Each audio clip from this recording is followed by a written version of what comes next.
Let's talk My Hero Academia.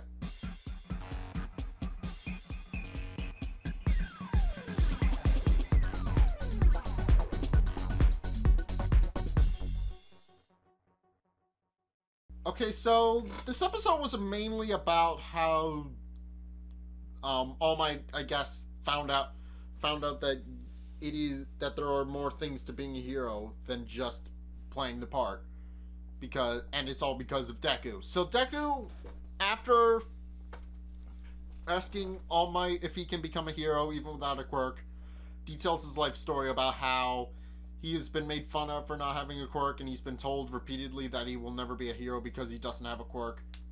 And it's at this point where All Might deflates, revealing his true form, and tells Deku that the main reason that he can't be a hero is because All Might knows from personal experience that risking your life can be hard for some people, and he says that he mainly dissuades Deku from it mainly because he doesn't recommend putting your neck on the line when you know that you can't do anything to help, and that he shouldn't risk his life and become somebody with a more aspirable goal.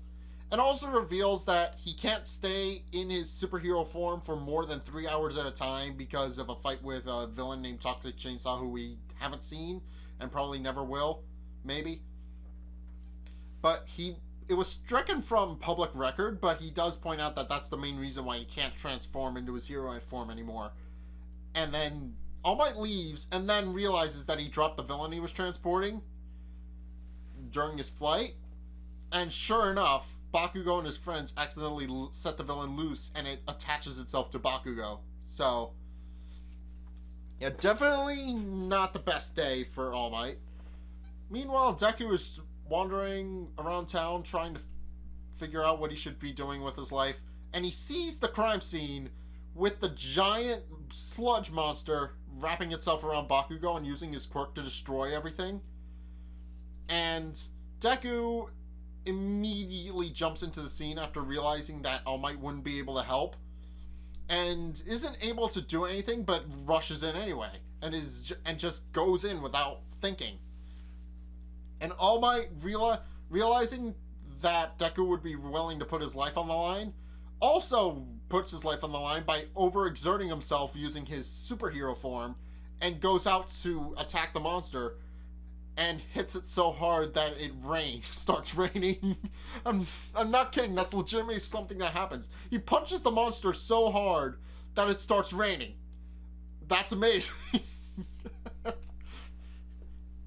Yeah, he creates that much difference in wind pressure with his punch that it actually causes a change in weather that causes it to rain.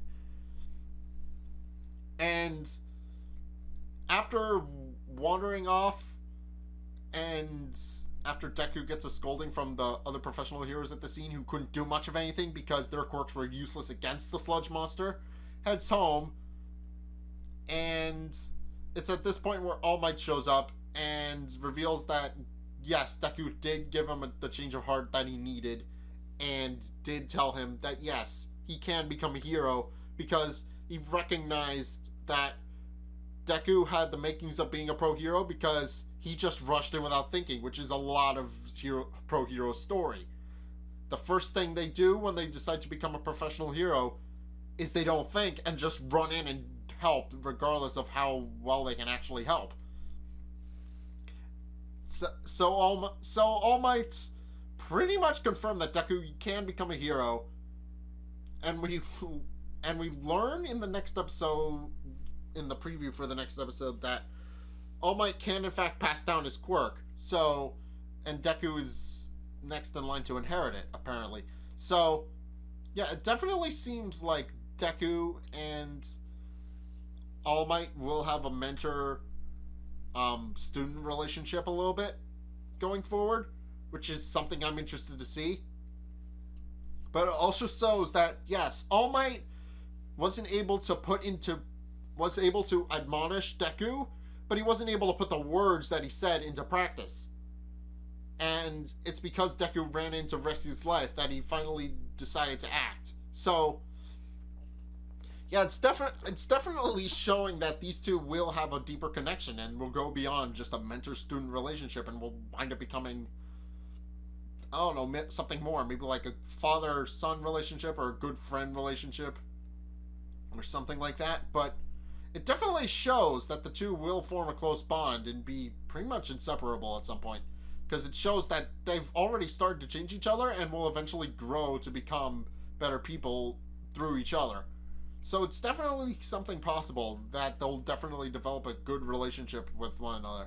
But it's also pretty interesting that All Might saw something in Deku after Deku ran out that nobody else saw, and Deku was admonished for it, whereas Bakugo was praised because he has a cool quirk. So, turns and roundabouts. But yeah, there's not much else to say about this episode except that it was a very interesting little thing into the psyche of Deku and All Might, because now it shows that they have awakened each other, I guess. Deku has learned that yes, he can run in to go be a hero and can try to help despite the fact that he knows he can't. And All Might is willing to help Deku get to that point so that he can actually become a hero despite the fact that he doesn't have a quirk. So yeah, definitely a cool little idea, I guess. Just a cool little thing about how people can push each other to their absolute limit and become better people because of it. So yeah, if you guys have seen this episode of My Hero Academia, what did you guys think? Let's get a discussion going in the comment section down below, or over on my Discord server, link in the description. Either way, thank you guys so much for watching this episode. If you liked it, hit that like and the subscribe button. Also be sure to follow me on Facebook and on Twitter in the description below. Until next time, I will see you guys in the next video. Peace!